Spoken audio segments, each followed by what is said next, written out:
आज की तमाम बड़ी खबरें नॉनस्टॉप न्यूज में। संयुक्त राष्ट्र सुरक्षा परिषद ने तालिबान को अफगानिस्तान में हिंसा पर तुरंत रोक लगाने को कहा है। भारत की अध्यक्षता में हुई यूएनएससी की बैठक में यूएन महासचिव एंटोनियो गुटेरेस ने कहा, तालिबान अफगानिस्तान में हिंसा पर तुरंत रोक लगाए। अफगानिस्तान में महिलाओं पर हिंसा स्वीकार्य नहीं है। अफगानिस्तान दोबारा आतंकियों की पनाहगाह न बने। यूएन महासचिव ने अफगानिस्तान के मुद्दे पर दुनिया से एकजुट होने और शरणार्थियों को स्वीकार करने की भी अपील की। I urge all parties, especially the Taliban, to exercise utmost restraint to protect lives and to ensure that humanitarian needs can be met. Conflict has forced hundreds of thousands from their homes. बैठक के शुरू में अफगानिस्तान के प्रतिनिधि ने कहा, तालिबान ने हिंसा नहीं करने का वादा तोड़ा है। पूरे देश में दहशत कायम है। अफगानिस्तान के हालात पर भारत की अध्यक्षता में यूएनएससी की ये दूसरी बैठक है। तालिबान के कब्जे के बाद यूएनएससी के 2 अस्थायी सदस्यों ने तुरंत बैठक बुलाने की मांग की थी। अफगानिस्तान में तालिबान के कब्जे के बाद भगदड़ के हालात बन गए हैं। काबुल में हजारों अफगान नागरिक देश छोड़ने के लिए काबुल एयरपोर्ट पर जमा हो गए। लोग अमेरिकी राजनयिकों को ले जा रहे अमेरिकी वायुसेना के ग्लोब मास्टर विमान पर चढ़ गए। हालात काबू करने के लिए अमेरिकी सैनिकों को फायरिंग करनी पड़ी। कई दूसरे देशों के विमानों पर भी भीड़ चढ़ गई। रनवे को खाली कराने के लिए अमेरिकी एयरफोर्स को अपाचे और चिनूक हेलीकॉप्टर का इस्तेमाल करना पड़ा। ग्लोब मास्टर के उड़ान भरने के बाद 2 लोग आसमान से गिरते हुए भी देखे गए। काबुल एयरपोर्ट के बाहर सड़कों पर भी हजारों की तादाद में लोग जमा थे। वहीं काबुल में तालिबान ने आज अपने टैंकर उतार दिए। तालिबान ने विदेशी सेनाओं को जल्द से जल्द देश छोड़ने का अल्टीमेटम दिया। वहीं अफगान नागरिकों से नहीं डरने और देश नहीं छोड़कर जाने के लिए भी कहा। वहीं अमेरिका और ब्रिटेन समेत 60 से ज्यादा देशों ने तालिबान से अपील की है कि वो विदेशी राजनयिकों और नागरिकों को देश से सुरक्षित जाने का रास्ता दे। अफगानिस्तान में तालिबान के कब्जे पर पाकिस्तान, चीन और टर्की खुलकर तालिबान के समर्थन में आ गए हैं। पाकिस्तान के प्रधानमंत्री इमरान खान ने इसे तालिबान की बड़ी जीत बताते हुए कहा, अफगानिस्तान ने गुलामी की जंजीरों को तोड़ दिया है। यह अफगानिस्तान में 20 साल के संघर्ष की बड़ी जीत है। तालिबान को हथियार और राजनीतिक मदद के लिए हमेशा से पाकिस्तान पर आरोप लगते रहे हैं। वहीं चीन ने भी तालिबान से दोस्ती की इच्छा जताई है। चीन के विदेश मंत्रालय ने कहा, तालिबान ने कई बार चीन से अच्छे संबंधों की इच्छा जताई है। अफगानियों के अपनी किस्मत तय करने का हम सम्मान करेंगे। पाकिस्तान और चीन के अलावा टर्की ने भी अफगानिस्तान में सत्ता के बदलाव का स्वागत किया है। इन तीनों देशों के साथ रूस और ईरान ने भी अफगानिस्तान में अपने दूतावास बंद नहीं करने और राजनयिक रिश्ते बरकरार रखने का ऐलान किया है। भारत सरकार ने कहा कि वो अफगानिस्तान में फंसे भारतीयों की सुरक्षा को लेकर प्रतिबद्ध है और उनके लगातार संपर्क में है। अफगानिस्तान के हालात पर विदेश मंत्रालय ने बयान दिया, अफगानिस्तानी नागरिकों से भारत के संबंध हमेशा से अच्छे हैं। अफगानिस्तान का हिंदू और सिख समुदाय सरकार के संपर्क में है। जो लोग अफगानिस्तान से आना चाहेंगे, हम उन्हें सुविधा देंगे। अफगानी नागरिक हमारे भागीदार हैं, हम उनके साथ खड़े हैं। भारत पूरे विश्व में, न केवल अफगानिस्तान में बल्कि पूरे विश्व में शांति की कामना करता है और सब लोग सुरक्षित रहें। काबुल एयरपोर्ट से उड़ानें बंद होने के बाद भारत अपने नागरिकों को चाबहार पोर्ट से एयरलिफ्ट कर सकता है। इसके लिए एयर इंडिया के 2 विशेष विमानों को स्टैंड बाय रखा गया है। वो विदेश मंत्रालय और बाकी लोग जो इसके लिए चिंता कर रहे हैं, वो पूरी व्यवस्था करेंगे।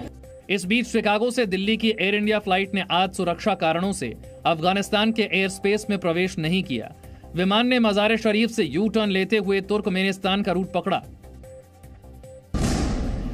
पेगासस जासूसी मामले पर आज सुप्रीम कोर्ट में सुनवाई हुई। कोर्ट में केंद्र सरकार ने अपने ऊपर लगे सभी आरोपों से इनकार किया। केंद्र ने आज इस मामले पर कोर्ट में 2 पन्ने का हलफनामा भी दाखिल किया।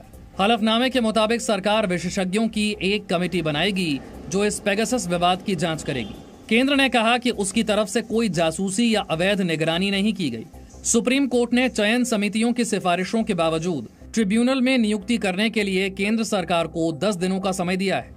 हालांकि कांग्रेस ने सुप्रीम कोर्ट में दिए केंद्र के हलफनामे पर सवाल उठाए। बिल्ली दूध की रखवाली कैसे बैठ सकती है?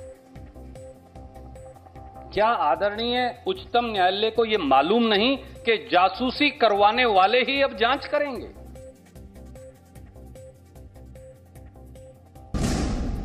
पूर्व सांसद सुष्मिता देव कांग्रेस छोड़कर तृणमूल कांग्रेस में शामिल हो गईं। कोलकाता में टीएमसी नेता अभिषेक बनर्जी और डेरेक ओब्रायन की मौजूदगी में वो पार्टी का हिस्सा बनी। टीएमसी में शामिल होने के बाद सुष्मिता देव ने ममता बनर्जी से भी मुलाकात की। सुष्मिता देव ने कहा कि ममता बनर्जी के पास पार्टी के भविष्य के लिए शानदार दृष्टिकोण है। She has an excellent future vision for the party and I hope to be helpful in that regard. Sushmita Dev के पार्टी छोड़ने पर कांग्रेस नेता कपिल सिब्बल ने सवाल उठाए। सिब्बल ने ट्वीट किया, सुष्मिता देव ने कांग्रेस पार्टी की प्राथमिक सदस्यता से इस्तीफा दे दिया है। जब युवा नेता छोड़कर जाते हैं तो हम बूढ़ों को इसे मजबूत करने के हमारे प्रयासों के लिए दोषी ठहराया जाता है। पार्टी आगे बढ़ती रहती है, आंख अच्छी तरह बंद करके। कार्ति चिदंबरम ने कहा कि इस बात पर गहन विचार करने की जरूरत है कि सुष्मिता देव जैसे लोग पार्टी छोड़कर क्यों जा रहे हैं।